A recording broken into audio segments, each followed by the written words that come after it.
वो अपने पांचों भांजों को ला करके उस शिविर में, पांडवों के शिविर में लेट गए। वो जो पांचों भांजे थे वो पांडव जैसे ही दिखते थे। युधिष्ठिर का पुत्र जो द्रौपदी से उत्पन्न हुआ वो युधिष्ठिर जैसा दिखता था। अर्जुन का पुत्र जो द्रौपदी से उत्पन्न हुआ वो अर्जुन जैसा दिखता था। भीम का पुत्र जो द्रौपदी से उत्पन्न हुआ वो भीम जैसा दिखता था। ऐसे पांचों पांडव जैसे ही दिखते थे, एकदम फोटो कॉपी। जैसे ही आकर के अश्वत्थामा ने आक्रमण किया तो सबसे पहले तो धृष्टद्युम्न को मारा। हमारे पिता का हत्यारा यही है। द्रुपद ने, अभी तो कथाएं बड़ी लंबी हो जाएंगी, द्रुपद ने यज्ञ के माध्यम से एक पुत्र और एक पुत्री उत्पन्न ही किया था कि जो हमारे शत्रु द्रोणाचार्य को मृत्यु का कारण बनेगा, वैसा पुत्र होने का मैं संकल्प लेता हूं। इसीलिए कहीं कहीं पर द्रौपदी को याज्ञ सैनी कहा गया। ये द्रुपद की पुत्री नहीं थी, द्रुपद ने यज्ञ किया था, उस यज्ञ से ये पैदा हुई थी। याज्ञ सैनी जो थी वो यज्ञ से पैदा हुई थी द्रौपदी। और द्रौपदी का एक भाई था जिसका नाम था धृष्टद्युम्न, तो उसने द्रोणाचार्य को मारा था युद्ध में, क्योंकि वो पैदा ही हुआ था द्रोणाचार्य को मारने के लिए ही। तो मौका देख करके उसने द्रोणाचार्य को युद्ध में निपटा दिया। तो अश्वत्थामा ने सबसे पहले धृष्टद्युम्न को मारा सोते हुए। पांचों पांडव पुत्रों को मारा और सबका पांचों का शीश धृष्टद्युम्न सहित 6 का शीश काट करके दौड़ा हुआ कुरुक्षेत्र की ओर भागा। चंद्रमा का शुक्ल पक्ष है तो थोड़ा सा उजाला दुर्योधन के ऊपर पड़ रहा है और दुर्योधन अपने प्राणों की रक्षा कर रहा है, इसलिए कि हो सकता है अश्वत्थामा कल सुबह कुछ खुशखबरी सुनावे। दुर्योधन चिल्लाता हुआ अश्वत्थामा जब युद्ध भूमि की ओर भगा तो दुर्योधन ने आवाज दी, मैं इधर हूं। तो वहां पर जाकर के अश्वत्थामा ने बताया कि तुम एक पांडव के विखंडन की बात कर रहे थे, मैं पांचों पांडवों को लेकर आया हूं, मारकर उनके शीश काटकर। अरे पांडव तो छोड़ो महाराज, मैं उनका सेनापति धृष्टद्युम्न का भी शीश काट कर लाया हूं। दुर्योधन को इस बात का विश्वास नहीं, ऐसा हो नहीं सकता। इतनी बड़ी घटना, सोते समय भी पांडव सतर्क रहते हैं दुश्मनों से, इतनी बड़ी घटना को तुम अंजाम नहीं दे सकते।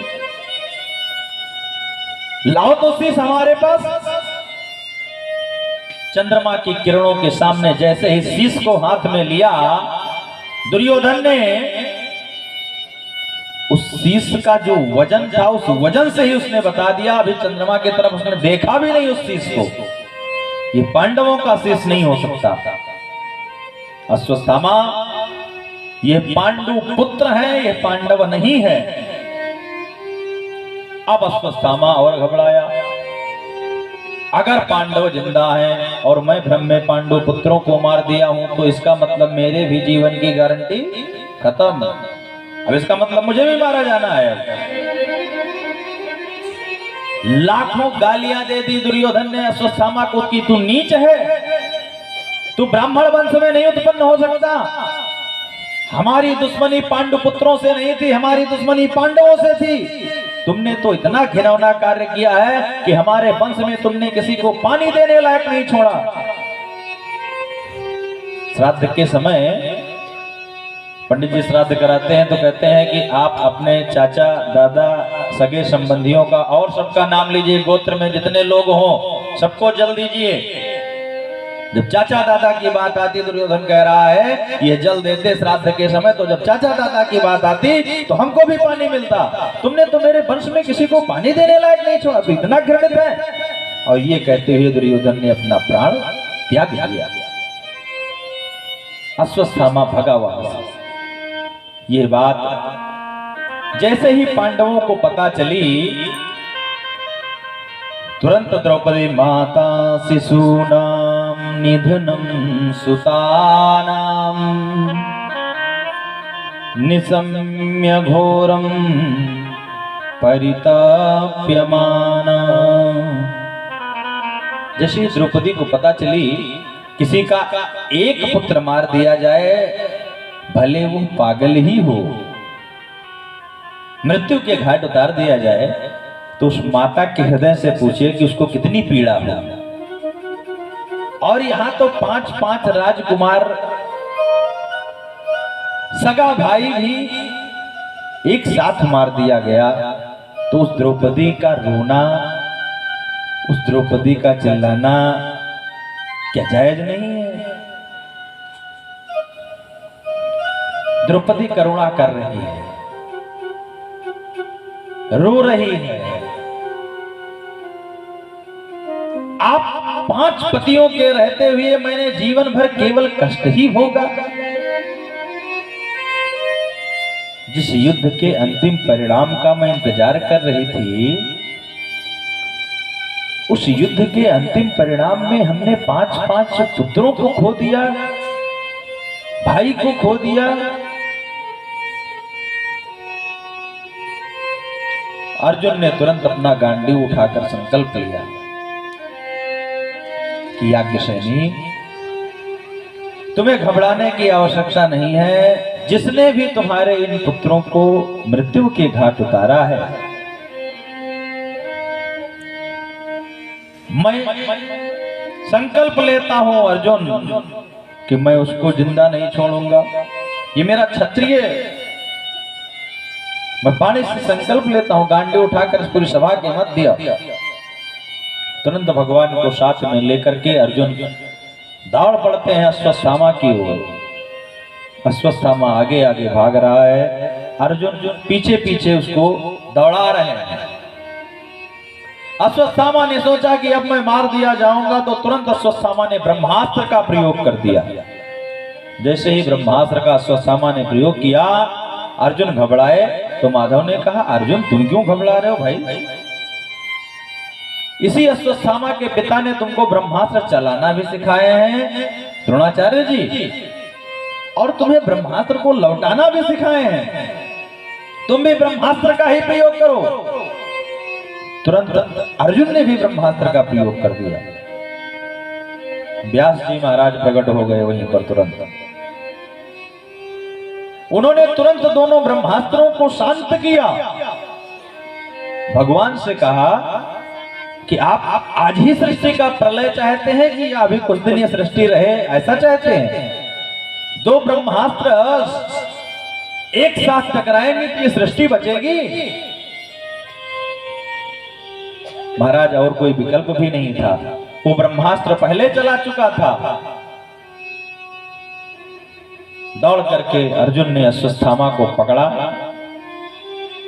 रथ से बांधा, रस्सियों से घसीटता हुआ शिविर की ओर लेकर आया। मत्तः प्रमत्तमत्तम सुप्त बालम स्त्रियं जलम प्रपन्नम विरथम भीतम नारिपम हन्ति धर्मविद। अर्जुन ने अश्वत्थामा से कहा, अरे मत्त को, उन्मत्त को, जो शराब के नशे में हो मत्त हो, उन्मत्त हो यानी भगवान के नशे में मत्त हो, यानी पागल हो गया हो, सुप्तम सो रहा हो, बालम जो बालक है अभी कुछ जानता ही नहीं, अज्ञान है, स्त्रियम स्त्री है, उस पर वीर पुरुष को वार नहीं करना चाहिए। और तुमने तो अनेकों अपराध किया, ये बालक भी हैं, ये सो भी रहे थे, तुमने इनको क्यों मारा? अब अश्वत्थामा का शीश ऊपर नहीं उठ रहा है, शीश लटकाए, किसी से नजर नहीं मिला पा रहा है अश्वत्थामा। रस्सियों से जकड़ कर बांधा है, अर्जुन ने खड़ा कर दिया सभा के मध्य। ब्राह्मण पुत्र था, गुरुदेव पुत्र था, कभी पांडवों के बीच आता था तो पांडव उसको प्रणाम करते थे। आज अपने घृणित कृत्य के कारण अश्वत्थामा खड़ा है, हर आदमी उसको गाली ही दे रहा है। इतने में द्रौपदी अपने पुत्रों के लाश से उठी दौड़ करके मुच्यताम मेष ब्राह्मणम नितराम गुरु, दौड़ करके अश्वत्थामा की रस्सियों को वो द्रौपदी खोलने लग जाती है। मुच्यताम महाराज इसको छोड़ दीजिए, अपने पति से कह रही, अर्जुन से कह रही, महाराज इसको छोड़ दीजिए। अर्जुन कह रहे नहीं, अरे तुम्हारे 5 पुत्रों को मारा इसने, तुम्हारे भाई को मारा, तुम छोड़ने की बात कर रही हो? नहीं महाराज, अब तो जो होना था सो हो गया, अब इसको मारने से क्या वो हमारे पुत्र वापस आ जाएंगे? हमारे पुत्रों को मारा तो हमारे पति तो भी जिंदा है, मैं उनसे स्वावलंब होकर के मैं उसके आधार पर जीवन जी लूंगी। इसकी मां कृपी, द्रोणाचार्य की पत्नी का नाम था कृपी, कृपाचार्य की बहन थी। द्रोणाचार्य जी जब मारे गए तो सती इसलिए नहीं हुई कि वो उसको अभी जीवन जीने की शौक थी, वो पुत्र के सहारे अपने जीवन को सुरक्षित मान करके ही वो जिंदा रह गई। और अगर आज पुत्र भी मार दिया जाएगा, किसके सहारे वो बेचारी जिएगी? किसके सहारे वो जिंदा रहेगी? द्रौपदी अर्जुन से कहती है, सारहस्यो धनुर्वेदा शब्द सर्गोपसंयमा, जितना ये रहस्य जो ब्रह्मास्त्र इत्यादि चलाना, जिस रहस्य के बल पर आज इनको आप पकड़ के लाए हो, ये सारा रहस्य इन्हीं के पिताजी ने सिखाया था आपको, ये भूल गए आप? अरे ये गुरु नहीं है आपके, तो गुरु पुत्र तो हैं। आज आपके गुरुजी नहीं है, अगर आज इसने ये घृणित कार्य ना किया होता तो आप जो भी कुछ दान दक्षिणा करते वो अपने गुरुपुत्र को ही देते। आज घृणित कार्य से कितना बेचारा बनकर खड़ा है। युधिष्ठिर भी कह रहे हैं कि भैया अब जो होना था सो हो गया, अब इसको छोड़ दिया जाए। अब तो उस सभा में बड़ी विकट बात बनकर खड़ी हो गई कि मार दिया जाए कि छोड़ दिया जाए, है? क्या किया जाए इसके साथ? युधिष्ठिर और द्रौपदी कह रहे हैं इसको छोड़ देना चाहिए। अर्जुन कह रहे हैं कि मैंने संकल्प लिया है गांडीव उठाकर सभा के मध्य, और क्षत्रिय का संकल्प ही बहुत बड़ा संकल्प होता है कि जब तक मैं अपने पुत्रों के हत्यारे को मारूंगा नहीं तब तक मैं पानी नहीं पीऊंगा। भीम कह रहे हैं तुम सब छोड़ दो तो हमारी गदा से नहीं बच पाएगा। द्रौपदी और युधिष्ठिर एक तरफ हो गए और भीम, अर्जुन, नकुल, सहदेव दूसरी तरफ खड़े हैं। क्या किया जाए इसके साथ? माधव एक किनारे खड़े हैं, वो कह रहे हमसे कोई पूछ ही नहीं रहा है तो हम क्यों बताएं। तुरंत अर्जुन की दृष्टि पड़ी, महाराज अरे आप भी कुछ बोलिए, ये रहस्यात्मक घटनाएं घट गई हैं, आप भी तो कुछ बोले। अच्छा हमसे पूछ रहे हैं, हाँ तो हम भी बताते हैं। हमसे पूछ रहे हैं तो हम बताते हैं, तो क्या करना चाहिए? तो माधव कहते हैं देखो भाई हम तो शास्त्र की बात करेंगे, तो आपका शास्त्र क्या कहता है महाराज? तस्मात् शास्त्रम प्रमाणेषु कार्या कार्यो व्यवस्थितो। भगवान कहते हैं कि भाई जैसा शास्त्र निर्णय देता हो कार्य आपको वैसा करना चाहिए। तो महाराज आपका शास्त्र क्या कहते हैं? तब माधव कहते हैं ब्रह्म बंधुर्न हन्तव्यम आतताई वधार्हणः। ब्राह्मण कितना भी दुष्ट हो उसको मारना नहीं चाहिए।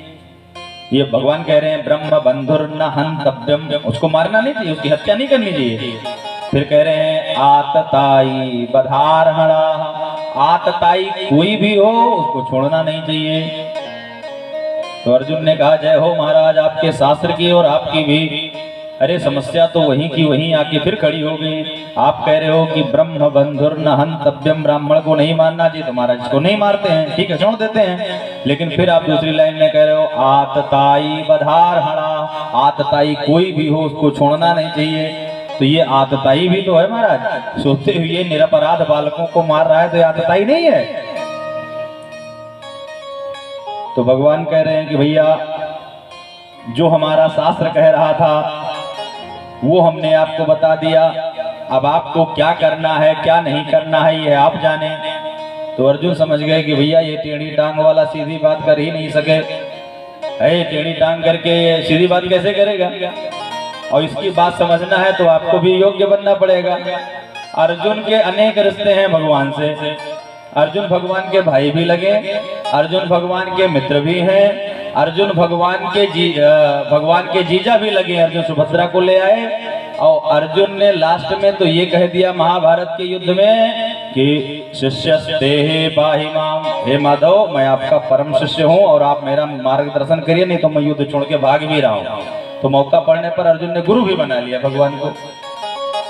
तो भगवान ने सोचा कि भैया युद्ध प्रारंभ करने से पहले 18 अध्यायों में तुमको हमने गीता सुनाई, तो गुरुदेव मौका पाने पर परीक्षा लेने में भी चूकते नहीं हैं। तो मानव माधव आज परीक्षा ही लेना चाहते हैं। संभावितस्य चाक्रीत मरणादिरच्यते वपनम द्रविणादानम अस्थान्यायम निर्यापणम तथा। तुरंत अर्जुन समझ गए कि गीता में तो माधव कह रहे थे वपनम द्रविणादानम, अरे माननीय सम्माननीय व्यक्ति का अपमान भी वध के योग्य ही होता है। कोई बहुत सम्मानित व्यक्ति है, उसको भरी सभा में उसकी बेइज्जती खाली आपने कर दिया, भरी सभा से आपने उसको खाली निष्कासित कर दिया, भगा दिया, तो जब जब उस सभा की याद आएगी तब तब वो हजारों मौत मरेगा। एक दिन केवल शरीर वध ही थोड़ी वध है।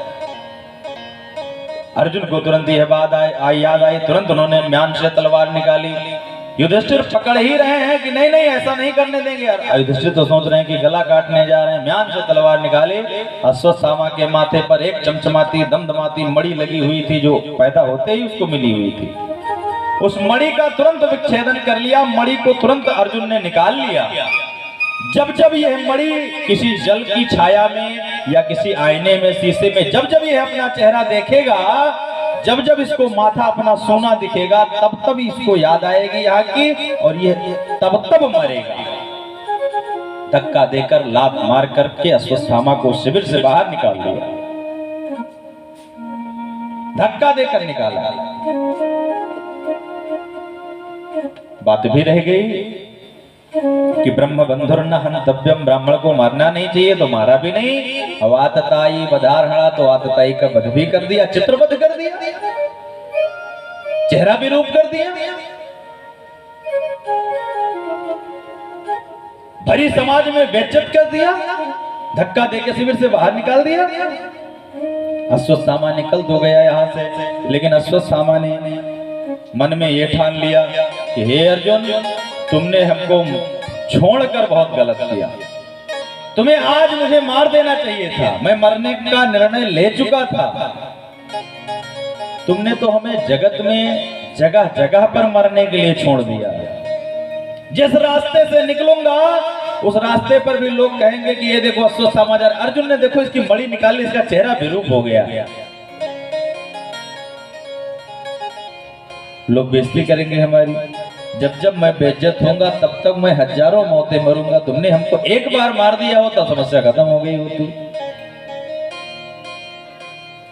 अब मैं तुम्हारे परिवार में किसी को नहीं छोड़ूंगा। जैसा दुर्योधन ने कहा था कि पानी देने वाला भी नहीं तुमने छोड़ा है, तो मैं अश्वत्थामा संकल्प लेता हूँ। अश्वत्थामा कह रहा है कि मैं पानी देने वाला भी नहीं छोड़ूंगा। अभी पानी देने वाला तुम्हारे परिवार में एक है, कौन? अर्जुन के सुभद्रा के संसर्ग से एक पुत्र हुआ जिसका नाम हुआ अभिमन्यु। अभिमन्यु युद्ध में वीर गति को प्राप्त हुआ और अभिमन्यु की पत्नी उत्तरा इसलिए सती नहीं हो पाई क्योंकि वो उस समय गर्भवती थी। गर्भवती स्त्रियों को सती होने का अधिकार नहीं है। यह बात इसलिए सबको पता चल गई थी क्योंकि अभिमन्यु की चिता अकेले जलाई गई, सती नहीं हुई उत्तरा, इसलिए सबको पता चल गया कि वो गर्भवती है। तुरंत ब्रह्मास्त्र का पुनः अश्वत्थामा ने प्रयोग कर दिया, किसके ऊपर? उत्तरा के गर्भ के ऊपर, कि ना रहेगा बांस ना बजेगी बांसुरी, हम तुम्हारे परिवार में किसी को पानी देने वाला नहीं छोड़ेंगे। अश्वत्थामा का प्रयोग ब्रह्मास्त्र का, उत्तरा का गर्भ जलने लग गया। भगवान इधर कह रहे हैं कि भाई आप लोगों को राजकाज सब मिल ही गया है, सारा युद्ध शांति हो ही चुकी है, अश्वत्थामा को दंड मिल ही चुका है, तो हमें भी घर चलना चाहिए, क्योंकि वहां द्वारिका में हमारा भी बड़ा इंतजार हो रहा है। पांडवों ने बहुत दुराग्रह भी नहीं किया रोकने का, क्योंकि भगवान महीनों से तो वैसे बैठे थे, युद्ध करा रहे थे।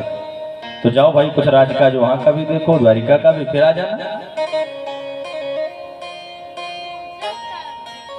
भगवान सुखदेव बाबा कहते हैं राजा परीक्षित से, और शुद्ध जी महाराज शौनकादिक ऋषियों से कहते हैं कि भगवान घर जाने के लिए तैयार हुए, द्वारिका जाने के लिए। सारथी ने लाकर रथ खड़ा किया।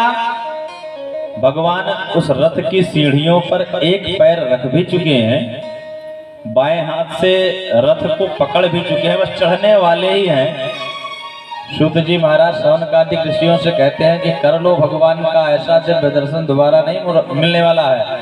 पीताम्बर उड़ रहा है, भगवान अपना बायां पैर उठाकर रथ की सीढ़ियों पर रख चुके हैं, रथ पर बैठने ही वाले हैं, रथ की सीढ़ियों पर रख चुके हैं, बाएं हाथ से रथ को पकड़ ही चुके हैं, सबका अभिवादन स्वीकार कर रहे हैं, बस रथ में बैठने ही वाले हैं। तब तक एक आवाज आती है, पाहि पाहि महायोगिन देव देव जगतपते, नान्यम तद भयम पश्ये यत्र मृत्यु परस्परम, त्राहिमाम माधव मेरी रक्षा करो। ये आवाज जैसे ही माधव के कान में पड़ी, तुरंत माधव रथ से उतर पड़े। कौन है भाई? इतनी में सभा से दौड़ती हुई भागती हुई उत्तरा आती दिखी। आकर तुरंत उसने माधव के चरणों में साष्टांग दंडवत प्रणाम किया। महाराज मेरी रक्षा करिए, और मेरी रक्षा न करिए, मेरे इस गर्भगत शिशु की रक्षा करिए। क्यों, क्या हुआ इस शिशु को? मेरा ये शिशु जला जा रहा है, बहुत पीड़ा हो रही है महाराज। भगवान ने तुरंत ध्यान लगाया, ध्यान लगाकर देखा कि अश्वत्थामा तू बहुत नीच है भाई, तुझे इतना दंड दिया गया, अभी भी तू नहीं सुधरा। लेकिन अब सटे साठ्यम समाचरित नहीं होगा, पहले हम उत्तरा की रक्षा करेंगे, उत्तरा के गर्भगत जीव की रक्षा करेंगे। उत्तरा ने कहा कि माधव आप मैं मर जाऊं चलेगा, लेकिन हमारे गर्भ के अंदर इस पांडव वंश का एक जो जीव हमारे अंदर विचरण कर रहा है, उसकी महाराज रक्षा करिए, नहीं तो इस हस्तिनापुर की गद्दी पर कोई उत्तराधिकारी नहीं बचा हुआ है। कौन बैठेगा इस सीट पर? ये इतनी युद्ध हो करके जो गद्दी हासिल की गई, उस पर बैठेगा कौन? उत्तरा कहती महाराज हमारे प्राणों की रक्षा करिए, तो शायद गर्भ नष्ट हो जाता, उत्तरा बच जाती। लेकिन उत्तरा होशियार कितनी है, उत्तरा कह रही है कि महाराज हमारे गर्भ की रक्षा करिए, और गर्भ की रक्षा तभी हो सकती है जब माता जिंदा होवे, तभी तो गर्भ बचेगा। और खास बात देखिए, द्रौपदी का जब चीरहरण हो रहा था, तो द्रौपदी कभी धृतराष्ट्र की तरफ देख रही थी, कभी विदुर की तरफ देखती थी, और कभी भीष्म की तरफ देखती थी, कभी द्रोणाचार्य की तरफ देखती थी, कभी कृपाचार्य की तरफ देखती थी। सभा में जब उसको कोई मदद करने वाला नहीं मिला, और कौरव यानी दुर्योधन दुशासन इत्यादि उसकी साड़ी को खींचते ही गए, तब उसने माधव का स्मरण किया।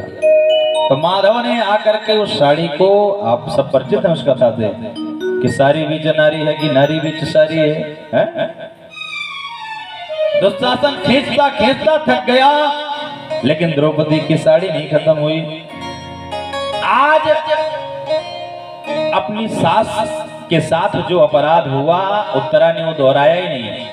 सभा में तो ससुर जी भी थे, युधिष्ठिर भी थे, अर्जुन भी थे, भीम भी थे, द्रौपदी भी थी, किसी से बता सकती थी अपनी पीड़ा कि हमारा गर्भ बहुत जल रहा है, लेकिन उसने किसी को बताया ही नहीं कुछ।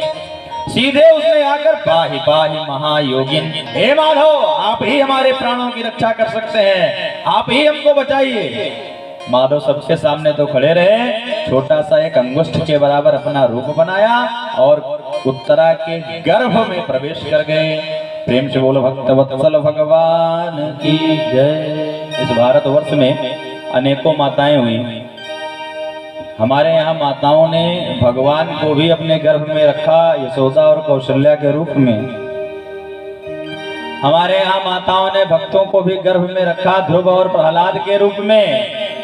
लेकिन भारतवर्ष की पहली एक माता हुई उत्तरा, जिसके गर्भ में भागवत भक्त परीक्षित तो पहले से पल रहे थे और आज भगवान भी प्रवेश कर गए। प्रेम से बोलो भक्त वत्सल भगवान की जय हो। सभी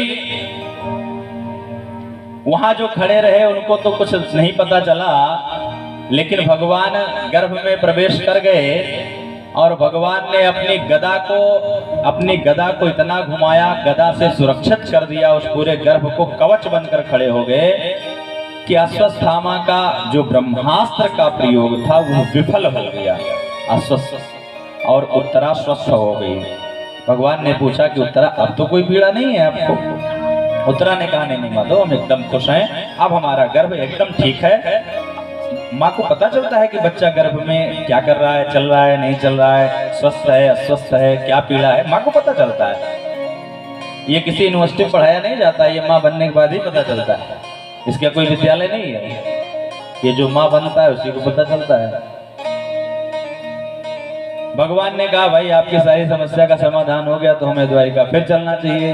अब कुंती से नहीं रहा गया, कुंती के सब्र का बांध टूट गया। दौड़ करके आकर के माधव के चरणों में कुंती लेट गई।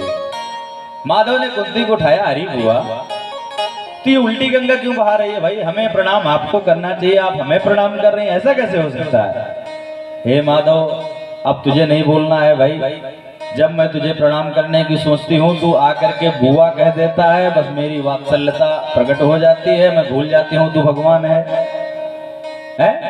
मुझे तो अपना नन्हा बालक दिखने लगता है, अपना बच्चा दिखने लगता है, हमारा ही भतीजा है, हमारे भाई का लड़का है भाई ये, तो मैं तुम्हें भतीजे के रूप में देखने लगती हूँ, बस सारी भगवत्ता किनारे रह जाती है। अब तो मुझे भगवान बुआ नहीं कहेगा, आज के बाद मुझे प्रणाम करना है। अरे मैंने देखा है जब से मेरा जीवन ये प्रारंभ हुआ, जब जब मेरे ऊपर समस्या आई तब तब ही माधव है तू हमारे पास आया, तो मैं तो तुमसे एक वरदान मांगती हूँ। माधव ने कहा हजारों वरदान मांगो, एक मांगने से क्या होगा? तो कुंती कहते रहे नहीं एक ही वरदान मांगती हूँ। क्या? इतना तो करे न स्वामी जब प्राण तन से निकले, इतना तो करे न स्वामी जब प्राण तन से निकले, इतना तो करे न स्वामी जब प्राण तन से निकले, इतना तो करे न स्वामी जब प्राण तन से निकले। गोविंद नाम लेकर प्राण तन से निकले, गोविंद नाम लेकर प्राण तन से निकले, गोविंद नाम लेकर प्राण तन से निकले, गोविंद नाम लेकर प्राण तन से निकले, इतना तो करे न स्वामी जब प्राण तन से निकले, इतना तो करे न स्वामी जब प्राण तन से निकले, जब प्राण तन से निकले, जब प्राण तन से निकले। प्रेम से बोलो भक्तवत्सल भगवान की जय। विपदः सन्तु न शश्वत तत्र वद जगद्गुरो भवतो दर्शनम यद्यद् वद पुनर्भव दर्शनम। कुंती कहती है कि महाराज विपदः सन्तु, जब आपको विपत्ति पड़ने पर ही हमारे साथ रहना है तो मैं आपसे वरदान मांगती हूँ कि हमारे जीवन से विपत्ति खत्म ही ना हो। माधव ने कहा कि ऐसा तो कोई वरदान आज तक कोई भक्त नहीं मिला जो मांगने वाला हो कि हमारे जीवन में महाराज और विपत्ति आवे, ऐसा कोई भक्त नहीं मिला। पहली बार बुआ आपने ऐसा मांगा और हमारे पास कोई ऐसा वरदान है भी नहीं, और होए भी कैसे? जो आनंद सिंधु सुख राशि, जिसके पास आनंद सिंधु का सागर है, सुखियों की सुख की राशि है, राशि का मतलब पूरा पहाड़, वो दुख कैसे दे सकता है? वो विपत्ति कैसे दे सकता है?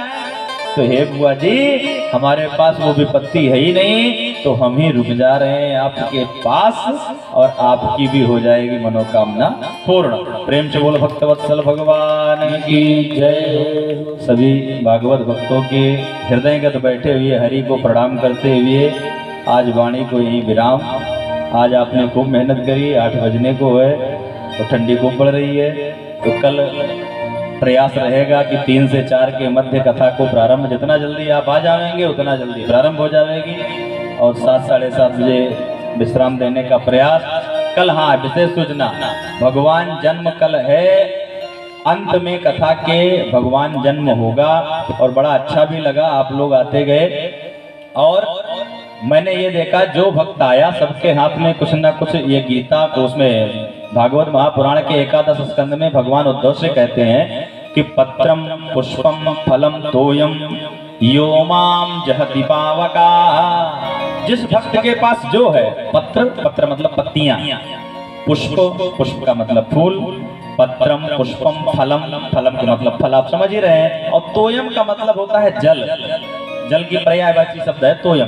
तो पत्रम पुष्पम फलम तोयम, ये बड़ा अच्छा लगा लखनऊ का माहौल कि जो आ रहा है, जो जिसके पास पत्र पुष्प फल फूल है वो लेकर आ रहा है, और ऐसे ही अपने माननीय सम्माननीय जगह पर जाना चाहिए, तो हाथ में कुछ ना कुछ पत्र पुष्प फल फूल होना भी चाहिए।